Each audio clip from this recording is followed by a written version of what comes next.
Hey everyone, welcome back to my YouTube channel unique classes. तो आज हम देखेंगे doctor Bhimrao Ambedkar school of specialised excellence 2023 class 9th के लिए वीडियो है स्पेशली। एंड काफ़ी सारे बच्चों का एक क्वेश्चन आ रहा है जो कि एक बहुत बड़ा क्वेश्चन बन गया है।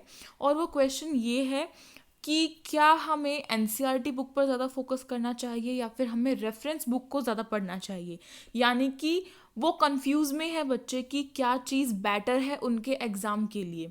जैसा कि आप सभी ने मुझसे बेस्ट बुक्स की डिमांड की थी कि बेस्ट बुक की वीडियोस लाइए, तो बेस्ट बुक में मैंने आपको कुछ बेस्ट बुक्स के नाम बताए थे और मैंने बताया था कि उससे भी आप तैयारी कर सकते हैं, लेकिन एनसीईआरटी बुक को आप इग्नोर नहीं करेंगे। फिर बच्चों ने जैसे ही वो जो वीडियो है उसे देखा और काफ़ी सारे बच्चों ने जो बुक्स हैं वो खरीद ली, रेफरेंस बुक्स। एंड कहीं ना कहीं एक ठीक भी चीज़ है, इसमें कोई ख़राबी नहीं है। लेकिन जैसे ही बच्चों ने रेफरेंस बुक का पढ़ा, उनको वो काफ़ी ज़्यादा बड़े बड़े और हार्ड क्वेश्चंस लग रहे हैं। जैसा कि आप सभी के चैप्टर्स जो है एंड उसमें से जो क्वेश्चंस बनने चाहिए, वो क्वेश्चंस की जो लैंग्वेज है वो काफ़ी घुमा फिरा के दी हुई है और काफ़ी हार्ड लैंग्वेज दी हुई है, जो कि समझने में टाइम लग रहा है। तो ये वीडियो सभी स्टूडेंट्स के लिए है और ये सभी डोमेन्स के लिए है, चाहे आपका स्टेम हो, चाहे आपका ह्यूमैनिटीज़ हो, चाहे आपका पीवीए हो, चाहे आपका high end 21st century skill हो, या फिर आपका एएफपीएस हो। सभी के लिए वीडियो काफ़ी ज़्यादा इंपॉर्टेंट रहने वाली है। एंड आपको एक जो आपके मन में कन्फ्यूज़न है कि हमें क्या ज़्यादा पढ़ना चाहिए, किस पर ज़्यादा फोकस करना चाहिए, तो वो आज इस वीडियो को देखने के बाद मैं 100% गारंटी दे रही हूँ आपकी कन्फ्यूज़न बिल्कुल दूर हो जाएगी। क्योंकि देखो, काफ़ी बच्चों के मन में क्वेश्चन है कि हमने रेफरेंस बुक तो खरीद ली और हम उसे नहीं पढ़ेंगे तो हमारे पैसे भी वहाँ पे वेस्ट जा रहे हैं, है ना। और अगर हम रेफरेंस बुक को पढ़ लें और एनसीईआरटी ना पढ़े तो क्या गारंटी है कि हमारा एग्जाम जो है क्लियर हो जाएगा। ये भी बात आ रही है। तो देखो, सबसे पहले एक फंडा समझते हैं एनसीईआरटी जो बुक है उसका।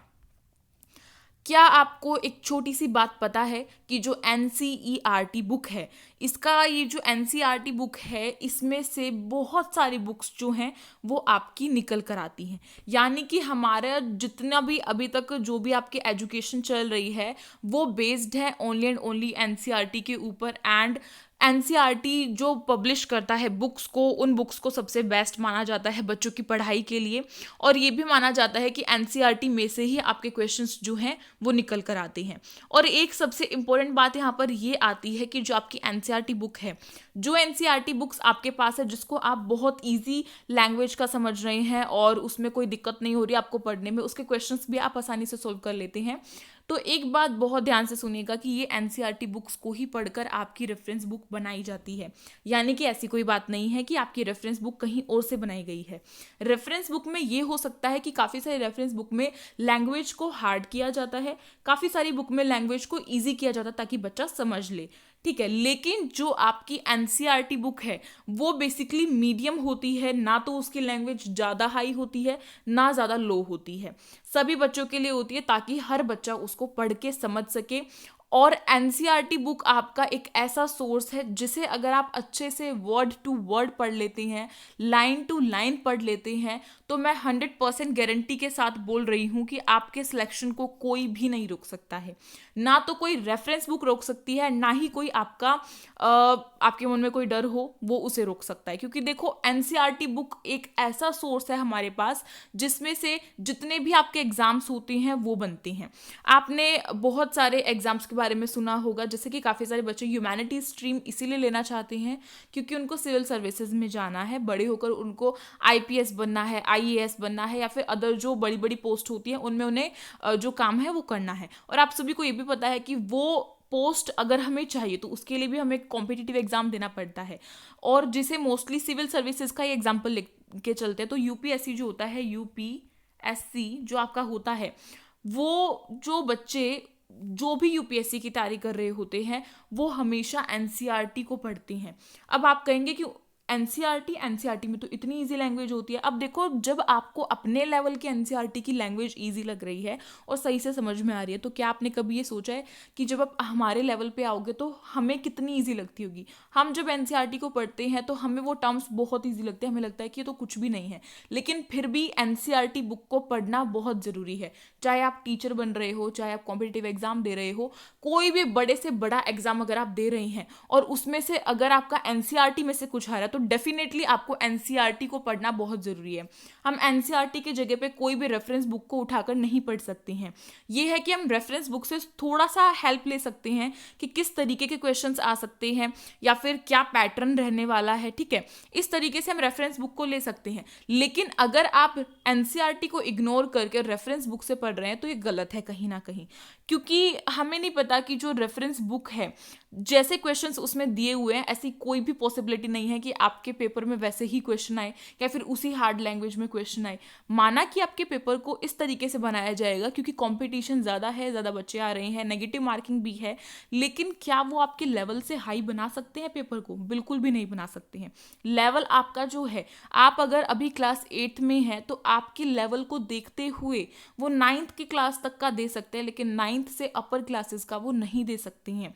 इसलिए एनसीईआरटी बुक को आपको लाइन टू लाइन रीड करना है। मेरी बात बहुत ध्यान से सुनिए, एनसीईआरटी बुक को कोई भी बच्चा जो है इग्नोर नहीं करेगा। एनसीईआरटी बुक पढ़ने के बाद ही आप अपनी रेफरेंस बुक पे जाओ। अगर आपने अपनी एनसीईआरटी पूरी क्लियर, पूरी खत्म कर दी है बिल्कुल पढ़ के, तो आप अपनी रेफरेंस बुक को थोड़ा सा देखिए, आपको पता चलेगा कि किस तरीके के क्वेश्चंस दिए हुए हैं और कहीं ना कहीं आपको क्वेश्चंस भी समझ में आएंगे। अगर आपको रेफरेंस बुक के क्वेश्चन समझ में नहीं आ रहे हैं, इसका सीधा साधा मतलब ये है कि आपने एनसीईआरटी को सही तरीके से नहीं पढ़ा है। सही तरीके का मतलब ये होता है कि आप अपने जो एनसीईआरटी बुक है उसको रीड करें, उसमें जो वर्ड आपको समझ में नहीं आ रहा है उसे आप डिक्शनरी में देख सकते हैं या फिर फ़ोन में निकाल के देख सकते हैं, आपको वर्ड समझ में आएगा। क्योंकि जब हमें कोई एक वर्ड समझ में नहीं आता है ना, तो उसी वर्ड से पूरी लाइन रिलेट करती हुई चल रही होती है और फिर वो लाइन भी हमें क्लियर नहीं होती है। इसीलिए आपको उस वर्ड को समझना है अच्छे से एंड उसके बाद ही आपको पूरा समझ में आएगा। और खास करके जो स्टेम वाले बच्चे हैं, साइंस जो लेने वाले हैं, तो वो ऑब्वियसली साइंस की बुक को पढ़ेंगे। तो साइंस की बुक पढ़ेंगे तो उसमें आपको पता है कि हमारे 8th क्लास तक 2 फ्रेंड्स हमारे साथ चल रहे होते हैं साइंस की बुक में, बूझो और पहेली। बच्चे उन दोनों को ही इग्नोर करते हैं, बूझो को भी और पहेली को भी। हम सब ये सोचते हैं कि बूझो और पहेली तो ऐसे ही हमें थोड़ा सा एंटरटेन करने के लिए इसमें थोड़ा सा डाला हुआ है, लेकिन नहीं, कभी कभी बूझो और पहेली भी बहुत ऐसी ऐसी बातें बताती हैं जो आपके पेपर में आपसे पूछी जा सकती है, ठीक है। इसीलिए आपको बूझो को भी पढ़ना है, पहेली को भी पढ़ना है एंड जो आपके एक्सपेरिमेंट्स जितने भी होते हैं आपकी बुक्स में, अगर आप वो खुद से नहीं करके देख पा रहे हैं तो आप फ़ोन में भी निकाल सकते हैं, एक्सपेरिमेंटल वीडियोस आपकी आ जाती हैं, ठीक है। और अगर वो भी नहीं हो रहा है तो एटलीस्ट आप अपनी एनसीईआरटी को तो इतने अच्छे से पढ़ो कि अगर आपसे कोई भी आपका बड़ा या फिर आपका कोई भी रिलेटिव, कोई भी फ्रेंड आपसे पूछ रहा है कि क्या तूने ये चीज़ पढ़ी थी, तो आप बिल्कुल बता सके कि हाँ मैंने ये चीज़ पढ़ी थी और इस पेज पे थी वो चीज़, ठीक है। तो बात की गहराई को समझने की कोशिश कीजिए कि एनसीईआरटी बुक को पढ़ना बहुत ज़रूरी है। एंड रही बात आपकी रेफरेंस बुक की, आप सभी ने कहा है कि रेफरेंस बुक जो है वो बहुत ज़्यादा डिफ़िकल्ट लैंग्वेज है। तो अगर आप एक बार एनसीईआरटी को अच्छे से पढ़ेंगे, लाइन टू लाइन पढ़ेंगे, वर्ड टू वर्ड पढ़ेंगे, आपको उसके सारी टर्म्स याद होंगी, सारी चीज़ें आपको उसकी समझ कर याद होंगी, तो आपकी जो रेफरेंस बुक की लैंग्वेज है वो कहीं ना कहीं आपको क्वेश्चन समझ में आने लगेंगे, ठीक है। और रेफरेंस बुक को भी थोड़ा सा आपको क्लियर करके समझना है, ऐसा नहीं कि जल्दी जल्दी पढ़ते जाना है। अगर आप रेफरेंस बुक में कुछ एमसीक्यूज अटेम्प्ट करके देख रहे हैं किसी टॉपिक से रिलेटेड, जैसे कि अगर आपका साइंस में चैप्टर नंबर 1 है क्रॉप एंड प्रोडक्शन वाला चैप्टर, और अगर आप उसके एमसीक्यूज कर रहे हैं तो पहले आपको क्रॉप एंड प्रोडक्शन वाला चैप्टर पढ़ना पड़ेगा। इसीलिए मैंने अपने चैनल पर जो भी एमसीक्यूज डाले हैं उन मोस्टली के मैंने एक्सप्लेनेशन वीडियो डाली है, इन वन शॉट वीडियो डाली है, ताकि आप सभी को एक ही वीडियो के अंदर जल्दी और कम टाइम में समझ में आए, चैप्टर्स की टर्म्स समझ में आएंगे, ताकि आप एमसीक्यूज को अच्छे से अटेम्प्ट कर सकें। इसीलिए अगर आप रेफरेंस बुक में एमसीक्यूज अटेम्प्ट करने चाह रहे हैं, और करना भी चाहिए, प्रैक्टिस करनी बहुत ज़रूरी है, चाहे आप साइंस के बच्चे हैं, ह्यूमैनिटीज़ के बच्चे हैं, एएफपीएस के बच्चे हैं, जो भी, आपको टॉपिक पता होना चाहिए कि इस टॉपिक से रिलेटेड मैं एमसीक्यूज कर रही हूँ या कर रहा हूँ, और फिर उस टॉपिक को समझे बिना आप उस जो एमसीक्यू है उसको करेंगे ही नहीं। पहले आपको टॉपिक समझना है पूरा और फिर आपको एमसीक्यूज जो है वो करने हैं। तो देखना धीरे धीरे आपको आपकी जो रेफरेंस बुक है ना वो भी आसान लगने लग जाएगी। मेरी बात अगर आप यहाँ से ध्यान से समझ रहे हैं तो मेरे ख्याल से हर बच्चा रेफरेंस बुक को भी कर सकता है। और रही बात बच्चों का, एक ये भी कहना है कि अभी हमारे पास टाइम बहुत कम है, हम एनसीईआरटी पर ज़्यादा फोकस करें या रेफरेंस बुक पर ज़्यादा फोकस करें। तो मेरी बात से आपको ये बात बिल्कुल क्लियर हो गई होगी कि एनसीईआरटी बुक को तो किसी भी हाल में छोड़ना नहीं है, पूरा ही पढ़ के रखना है। हर चैप्टर को पढ़ना है, कोई ऐसा चैप्टर ना हो जो आप छोड़ दें, क्योंकि ऐसा होता है कि जो चैप्टर हम छोड़ देते हैं वही आ जाता है।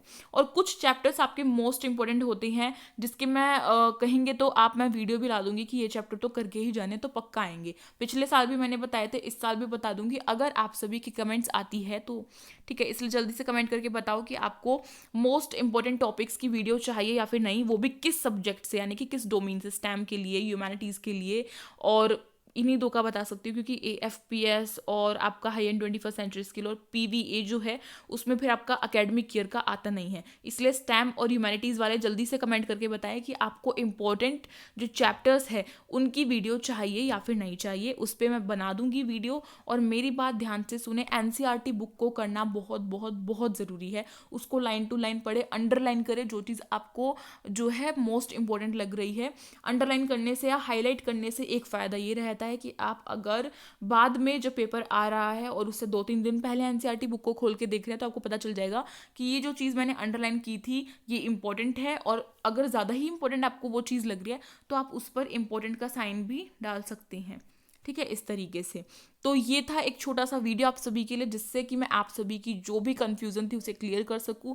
आई होप आपको समझ में आ गया होगा कि NCERT को ज़्यादा महत्व देना है, NCERT पढ़ने के बाद हमें रेफरेंस बुक पे आना है। ठीक है, या फिर आप ऐसे भी कर सकते हैं कि एक चैप्टर NCERT से पढ़ा और फिर उसी चैप्टर के MCQs की प्रैक्टिस करने के लिए आपने रेफरेंस बुक को उठा लिया, तो ये भी बेटर होगा। ये भी तरीका अच्छा है ना, ताकि आपका टाइम भी कंज्यूम होगा इससे। ठीक है, तो आई होप आपको वीडियो काफ़ी ज़्यादा अच्छी लगी होगी। एंड अगर लगी हो तो प्लीज़ वीडियो को लाइक करें, अपने फ्रेंड्स में शेयर करें ताकि उनको भी पता चले। और साथ ही साथ अगर न्यू है तो प्लीज़ सब्सक्राइब कर दे हमारे चैनल को। साइड में जो बेल आइकन है उसे कर दे प्रेस, जिससे कि न्यू वीडियो से नोटिफिकेशन टाइम टू टाइम आती रहे। एंड एक छोटी सी कमेंट करके बताएं वीडियो कैसी लगी। साथ ही साथ जो मैंने बोला है कि मोस्ट इंपॉर्टेंट जो आपके टॉपिक्स है उन पर वीडियो चाहिए या फिर नहीं, वो भी आप कमेंट करके बता सकते हैं। और किस सब्जेक्ट की चाहिए पहले वो भी बता सकते हैं, जिसकी मेजोरिटी ज़्यादा होगी मैं उसी की पहले लाऊंगी। ठीक है, और टेलीग्राम ग्रुप को ज्वाइन कर लीजिएगा, लिंक आपके डिस्क्रिप्शन बॉक्स में गिवन है। और डिस्क्रिप्शन बॉक्स को ज़रूर चेक कीजिए, उसमें आपको कुछ इंपॉर्टेंट प्लेलिस्ट की वीडियो जो लिंक है वो मिलेगी, एंड वहाँ से जाके उस प्लेलिस्ट को भी चेक कीजिए। सो आई थिंक आपको वीडियो काफ़ी ज़्यादा अच्छी लगी होगी। अगर लगी हो तो प्लीज़ वीडियो को लाइक करें, शेयर करें अपने फ्रेंड्स में, और कमेंट करके ज़रूर बताना। और अब मिलेंगे एक न्यू वीडियो के साथ, तब तक के लिए thank you so much for watching this video. Stay tuned.